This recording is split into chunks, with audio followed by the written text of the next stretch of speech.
is information about what universities look into when it comes to being admitted to their institutions. And there are two main factors that the majority of them look into.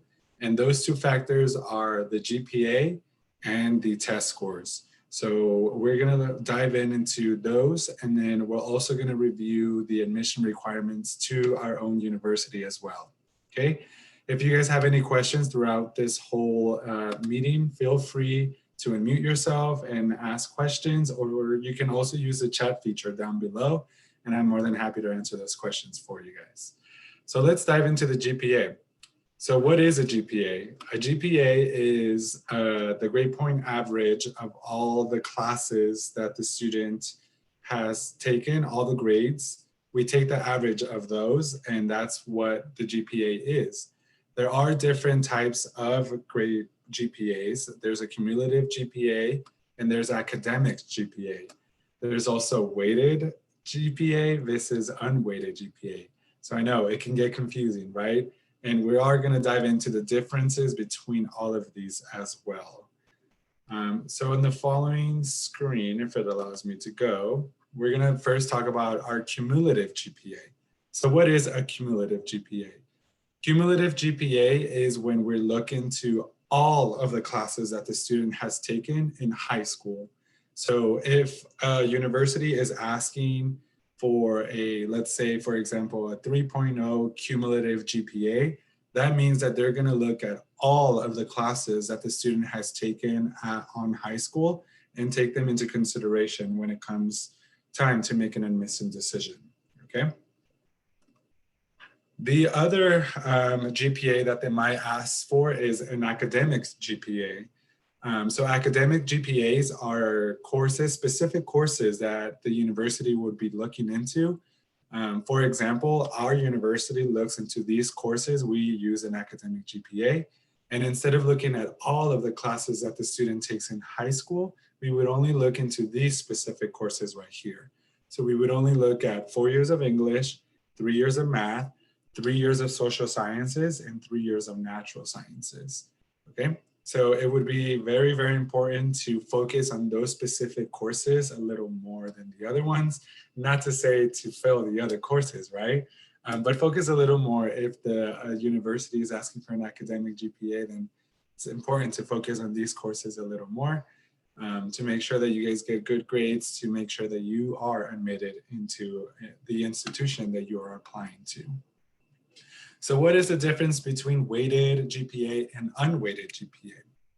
So weighted GPA takes into consideration how difficult the course is. So when a student is taking honors courses or AP courses, they tend to be much harder than a regular course. And we want to reward the student with that. So weighted GPA, it just means that instead of it's having a point, like an 8, for example, it's worth 4.0. For a AP's course, it would actually weigh a little more. It would be a 4.5. They will receive additional points for harder courses that a student would take. This is the unweighted courses. Unweighted means that we would not take in consideration if the student took AP or honors courses.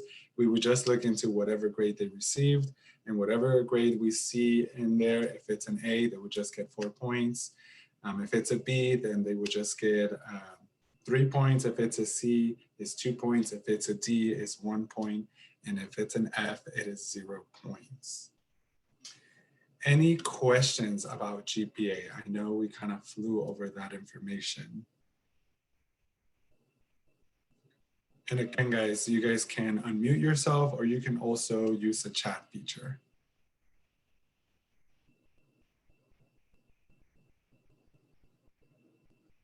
No? Okay, so let's go into the other big factor that universities look into, and that is test scores. There's mostly two main tests that the universities utilize for admission and scholarships, and that is ACTs and SATs. So what is the difference between both of them? SATs, so the total score a student can receive is anywhere from 400 to 1600. 1600 is the best score the student can receive. And basically there's an evidence-based reading section and a writing section where the student can receive anywhere from 200 to 800 points. And then there is a math section where they can receive anywhere from 200 to 800 points as well. The SAT also provides an essay option. A lot of universities do not require the essay portion, but again, you just got to investigate and make sure that wherever you're applying, if they do require it, then you do have to take the essay portion. If they do not require it, like a lot of universities, then you do not have to take that portion. Sorry guys, I'm kind of losing my voice now already. Fourth event of the night. But again, the student will want to score high enough to receive a very high score. And it's important, test scores can be used for admission purposes, for scholarships, as well as class placement, which is things that we're gonna go over in a little bit as well, okay?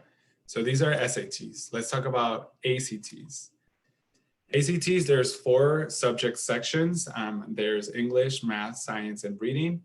And the student can score anywhere from 1 to a 36. How they receive the score is that they actually take the average of all 4 subjects, and then that would be their final score, okay? Which one is preferable? It doesn't really matter. A lot of universities accept either one. It's really up to the student. I highly encourage the student to take the SAT and the ACT at least once. Some students think that the ACT is easier. Some students think that the SAT is easier. So again, I just encourage students to take both of the exams at least one, if possible. The majority of high schools actually provide waivers to students to take these exams for free. So make sure that your student is talking to their counselors and see if there's any waiver opportunities for your students so that you do not have to pay for these exams.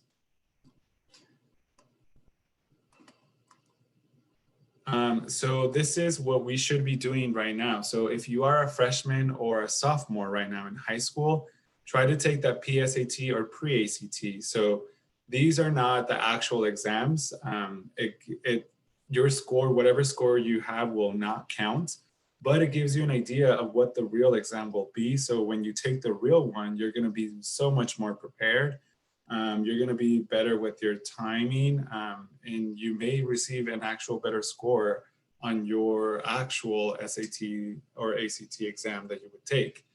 If you are a junior, make sure that you take the SAT or ACT at least once by the end of your junior year, just so that you can have a score available on file. And then if you are not happy with your score, you can definitely retake them again, okay? Seniors, you should have already taken it at least once. But again, you can retake them as well. Universities usually take the highest score that you have on file, and you can always submit new test scores as you retake them as well. Us at the University of Nevada, Reno, we take the highest score that you submit to us.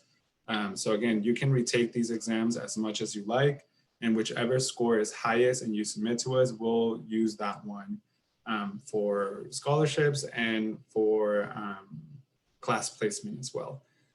For scholarships, it's important to know for our university, you do have to have them on file by February 1st of your senior year. So just have that in mind if you are a senior this year right now. Okay, so those are the big 2 factors that the majority of universities look into when it comes time to apply. I will now like to cover how these 2 factors affect students that are interested in attending our university specifically. So these are our requirements at the university. So what we're looking for is for a GPA of a 3.0 weighted academic GPA. So if you guys remember what that means, weighted means that we are going to take into consideration how difficult the courses were. So those AP courses, those honors courses that students are taking, they're going to be worth a little more. So it's going to help them and hopefully be a good help to reach that 3.0. That's what weighted mean. Academic means that we're not going to look into all of the classes that the student took in high school. That means that we're only going to look into specific courses that the student took. And these are the classes that we are going to look at. So only 4 years of English, 3 years of math, 3 years of natural sciences, and 3 years of social sciences. If the student has a 3.0 in those specific classes right here, congratulations, you're admitted to the university, no questions asked. Our application is currently open right now too, and the student can find it and it's available on the website, which I'm putting on the chat right now. It's www.unr.edu/apply. And it's one of the easiest applications the student will submit. There's no letters of recommendation needed, no personal statements, none of that. You simply just submit your application and then submit your transcript. We'll evaluate it. And then again, if you meet that GPA requirement, you're in. Test scores are not mandatory at all, but if you have them, we can also admit you that way. So that's why I always encourage students to take the SATs or ACTs if the opportunity arises, because it could be a great plan B in case you don't have a high enough GPA. So if you don't have a 3.0 in those specific courses, we can look into your test scores. And if you have a 1120 on the SAT, and as a reminder, the highest score you can get is the 1600. So if you have a 1120 on the SAT, you're admitted, or if you have a 22 on the ACT, you can also be admitted to the university as well. Any questions for me related to the admission requirements to the University of Nevada, Rena?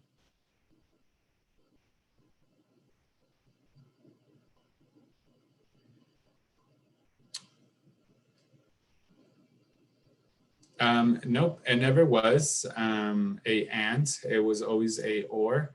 But what's really cool is that we are not making it mandatory for scholarships. So back in the day, if you really wanted a scholarship, you had to submit a test score, but this year you absolutely do not have to. That's the difference this year. So they're completely optional this year. Again, they are optional, but I still highly encourage students to take the SATs and ACTs if they can, because they can help them with class placement, which we'll talk in a minute right now too as well. And they could save the student and family time and money. Good question, Sydney. Any other questions?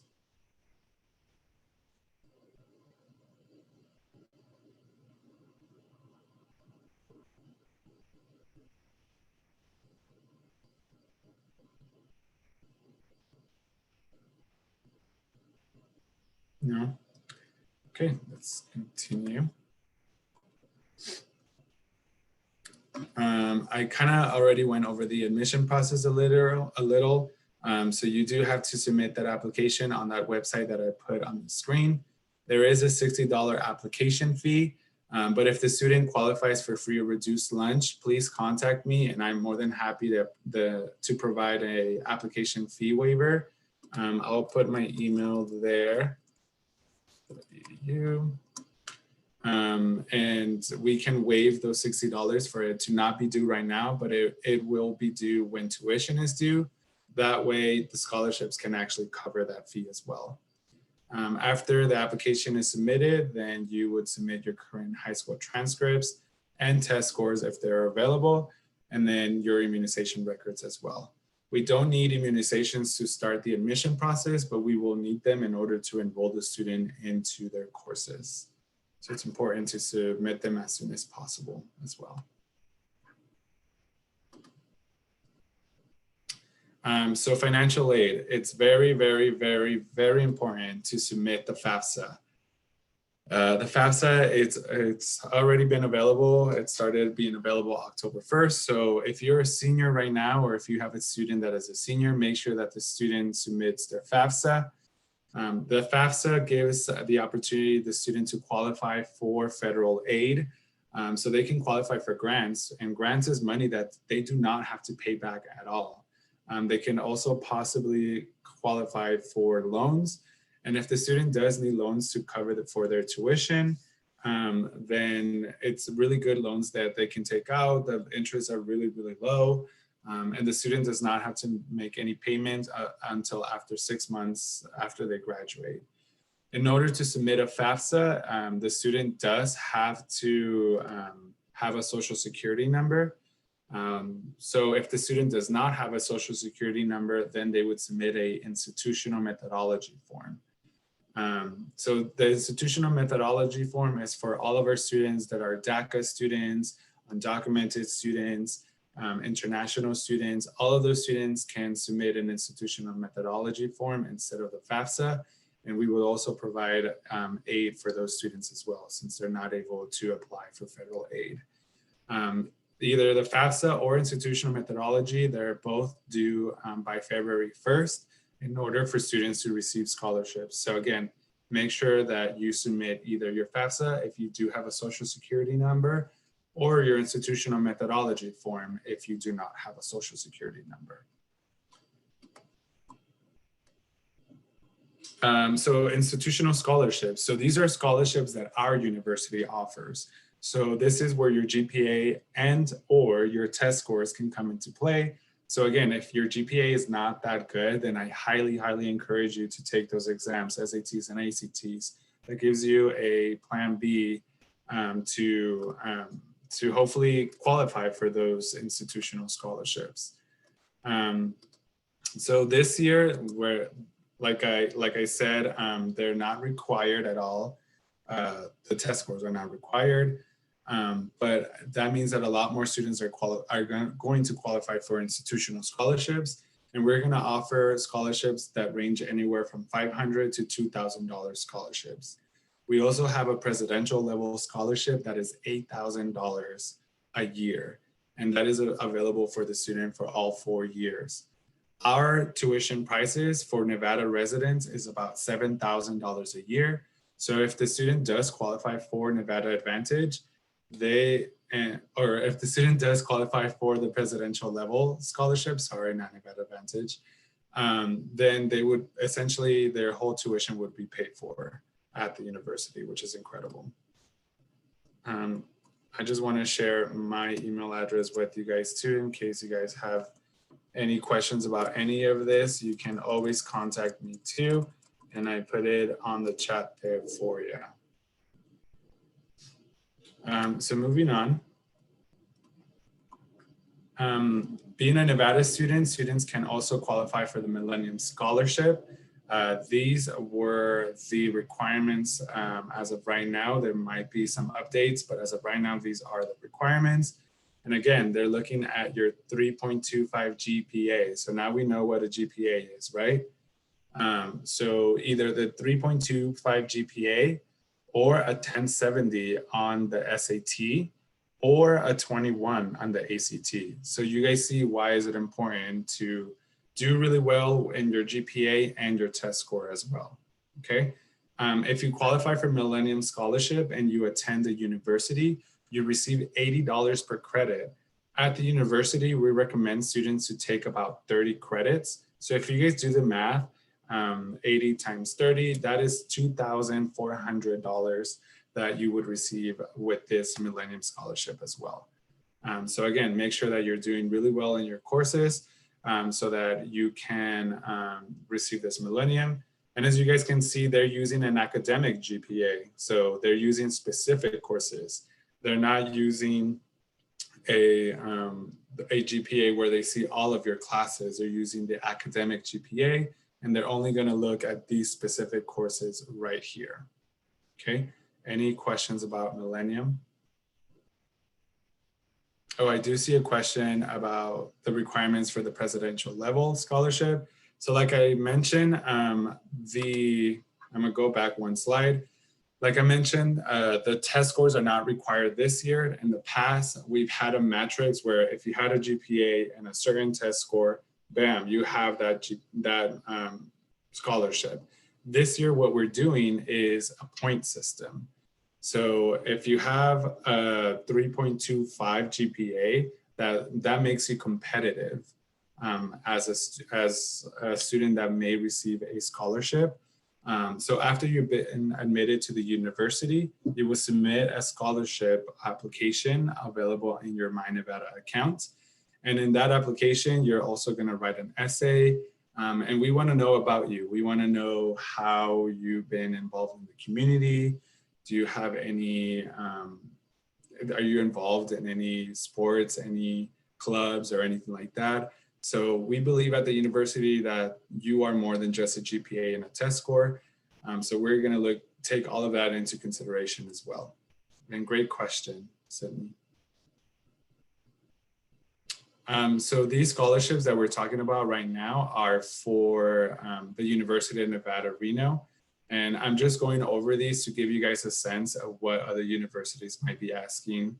And again, your GPA and your test scores are going to be a huge factor when it comes to scholarships at other institutions as well. And I'm just using our university requirements to help you guys kind of understand how your GPA and your test score will be applied. Okay.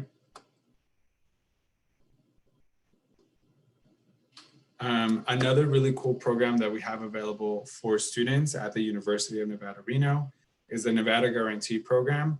So if the student submits their FAFSA or their IM by February 1st of their senior year, and their family income is about $50,000 or less, then they would qualify for the Nevada Guarantee Program, which is $9,208. And like we talked about, tuition at the university is about $8,000 a year. So this program would not only pay for the tuition entirely, we would actually pay the student to attend the university. As you can see, the student would receive about $1,000 a year, and they can use that money to go towards books. They can buy a new MacBook if they want. They can buy whatever it is that they need in order to make sure that they succeed at the university. So this is why it's very, very important to submit your FAFSA or your IM before our priority deadline of February 1st, okay? When should students begin looking for or applying for scholarships? Right now. When I was a high school student, what I did, great question, by the way, what I did my sophomore year, I started coming up with a list of where I wanted to go to and kind of making calculations of how much aid I would need. And then I went on Google and just search up random scholarships. You can also go into our website, which I'll put in the link in just a second. If you just go to unr.edu/financial aid, there is a link there for external scholarships where they're not related to the university, but you can start submitting applications as a high school senior or junior. And if you meet the qualifications, then you could possibly receive them too. There's all kinds of really weird looking ones out there. I got one for being over 6 foot. It was a $1,000 scholarship. There's scholarships for being left-handed. There's scholarships for being Latino. There's scholarships for all kinds of crazy stuff out there. So make sure you are checking our university website as well as Google. Google is a great tool that you can search a lot of tools, but just make sure you don't get scammed as well, okay? I highly encourage you to start applying now. If you are a senior, like get on it right now. If you are a junior, start looking at some scholarships and kind of come up with a plan of which ones you want to apply to. If you're a senior, just look up scholarships. If you meet the criteria, apply to it right now. And then if you receive it, then they'll let you know, and then they'll let our university know as well, and then we can add it to your accounts. Great questions, guys. Any other questions about Nevada Guarantee, Millennium, or institutional scholarships?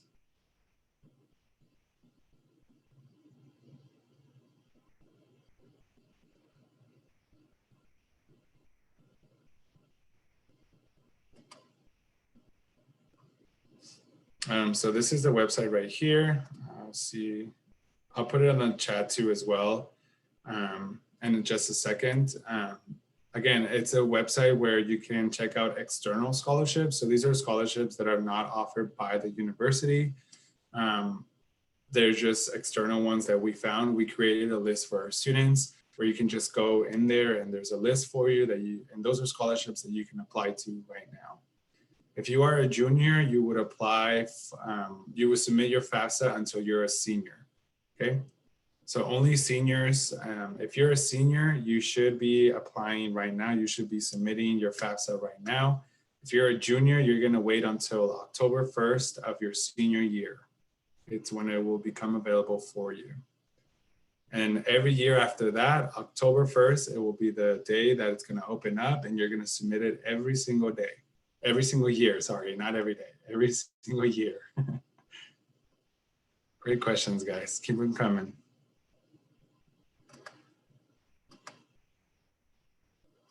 All right, guys, so this is another reason why it is important to try your best to take those exams. So we can also use them for class placements. So like I mentioned earlier, SATs and SATs, you can get certain scores on specific subjects, sorry. And if you get these scores right here, you can skip these classes. So if you skip a class, that means that you don't have to pay for it and you don't have to sit through it at all. So not only would you save money, you would also save yourself time and you can potentially graduate from the university even earlier. So again, another reason why you should really, really consider into looking into taking SATs and ACTs, even though they're not required. Okay, so these are the specific scores for English. Up next are the ones for math. For math, we do have an Accuplacer available as well. So if you're not able to take SATs or SATs, we, the university, offer our own exams called Accuplacers for math. And you can contact us too. We can schedule that for you. So this is all for seniors too. If you took your SATs and ACTs and maybe you didn't do so well in the math section and you don't want to take the whole exam, I highly encourage you to take the Accuplacer. That way you can just take that subject and then hopefully you can score better. And if you do, again, you can skip these courses and not take them at the university. If you don't have to take them at the university or a college that you want to attend, that's going to save you a lot of money. On average, each class is about, it depends on how many credits it is, but usually each class is about 3 credits, which is like, it's like 200 something per credit. So around $600, $700 that you would be saving yourself if you take this exam. So again, try your best to take the SATs and ACTs. I see a question about how soon can students take the SAT, ACTs. If you are a junior, you can take them already. If you are a senior, you can take them as well. Usually if you're a junior, juniors tend to not do that well just because some of them, some students have not been exposed to some of the material that might be on those exams. But I still encourage you to take them even though you're a junior just to get you exposed to the exam and you know what it looks like, the format, so that you're well prepared for when you're a senior and you retake them again, then you can score a little bit higher. So they are available now. You can check out their websites. It's kind of hard to get into exams right now. So it's hard to get into exams, but if you can, try your best to get into them. And again, like I mentioned, a lot of counselors here in Washoe County offer waivers for those exams. So make sure your student is talking to those counselors to see if there's any waivers available for these exams so they do not have to pay for them.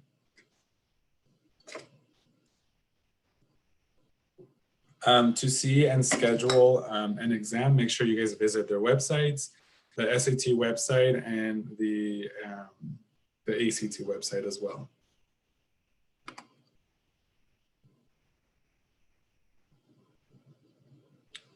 Eldon, so it depends on the university. So us at the University of Nevada, Reno, we look at the highest when you submit to us by February 1st.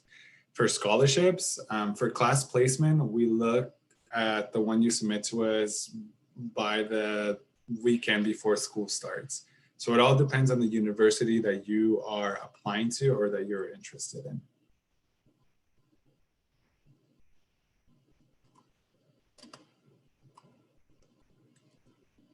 And then for chemistry too, again, for sciences, if you have that score on that specific subject, you can also skip that introductory level courses, so you don't have to take them at the university, and it can save you some money. So those are ways that your test scores and GPA can help you out. But now let's go over other possible requirements that other universities might be asking you for, and maybe how you can start preparing for those as well. So a lot of other universities, especially universities out of state in California, universities, they ask for personal statements. Personal statements are essentially essays that the student will have to write. The majority of them are about you. So what have you been doing in high school? What clubs have you been part of? Are you part of any sports? Are you doing any community services? All of that good stuff. So if you're not involved in anything, I highly encourage students to go out there and try your best to be involved on campus at your high school. Try your best to get some community service hours. It might be a little difficult with the times right now, but try your best to see what is out there and see if you can find anything that you can involve yourself in. They're gonna see if you have, again, any extracurricular activities, if you're like president of any clubs, or if you're part of any clubs or anything like that. Some of them do ask for your resumes. So make sure that you have a resume on hand. On your resume, you can include any work experience. You can also include any skills that you learned in high school, Word, all those really cool programs that we've learned. I feel like all of us can add Zoom on there because we're like experts on Zoom now, I feel like. Make sure you guys add all of those skills on your resumes too as well. A lot of them do ask for references, so make sure you guys are networking. Networking is important. You are going to need letters of recommendation too, so make sure that you're making really good connections with your teachers right now, with your coaches if you're part of a sport, so they can give you a really good letter of recommendation, and they can also be really good references for you. So these are things that you guys can also be doing, volunteering, doing an internship, shadowing people. Just again, it might be difficult right now because of COVID, but just try your best to see what is out there available to you, and try your best to involve yourself in as much as you can. Okay, so these are things that other universities might be requiring from you as well, and some things that you guys can be doing right now to prepare for those. But our university does not require any of this. We just look again into your GPA and your test score. The majority of universities also do the same. They just require a certain GPA or a certain test score. But some universities, a lot of California ones, do require you to write essays and submit personal statements and letters of recommendation and stuff like that. Okay. I do see a question. Does UNR require a declaration of major in the application? Yes and no. So you do have to declare a major, but you can also declare or come in as an undeclared student. If you come in as an undeclared student, you basically will be part of the program where we expose you to 3 programs that we have available at the university. And you take courses within those 3 programs. That way you can see which one you really, really like and you would like to pursue. I only encourage you come in as an undeclared student if you have absolutely no idea what you want to do.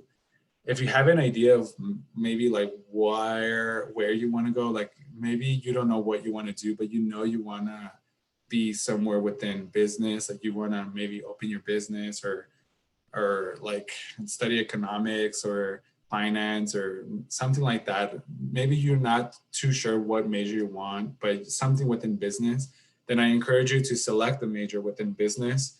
And then that way it's easier to transfer over your credits into a major that you are interested in later on. It's really easy to change your major at the university. At least at our university. Other universities, it might be a little difficult because they are impacted, but at the University of Nevada, Reno, none of our programs are impacted. So it's really, really easy to switch your major in the future if you need to. So long answer to your question, but yes, you do have to select a major, but you can also select undeclared. That is all the information that I had for you guys prepared for you guys today.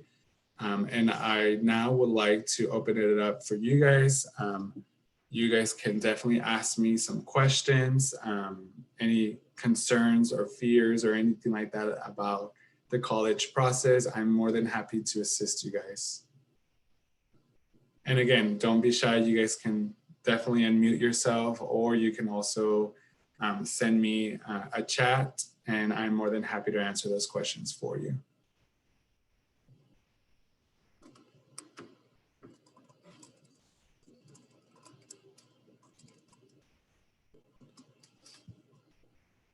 That is my email address too. You guys are all welcome to contact me if you would like a one-on-one meeting. I'm more than happy to do that as well, through Zoom or in person, whichever you guys prefer. But again, guys, please let me know if you guys have any questions. I'm happy to assist you. And if not, then I wish you guys a great night. And thank you guys so much for spending tonight with me. I appreciate it. Does SAT require any additional class for pre-med students? So no, so the SAT, what it is basically a testing. It's a standardized test that high school students take. So if you do skip a course, it might affect you. You do have to look into a med school that you're interested in. So some med schools, they still require you to take a college level course. So more specifically, your maths and your sciences. English, you're more than likely to skip, but your English, your math or your sciences, then you might, even though you may score high enough on your SATs or ACTs to skip it, you might still want to take it at the university, because if you are interested in going into a med school, they're gonna want you to have taken a college level course and see a grade on your transcript too when it comes time to apply to the med school. Thank you guys. Thank you guys for coming today. I appreciate it. También puedo hablar español también. So si tienen alguna pregunta en español, también les puedo ayudar en español.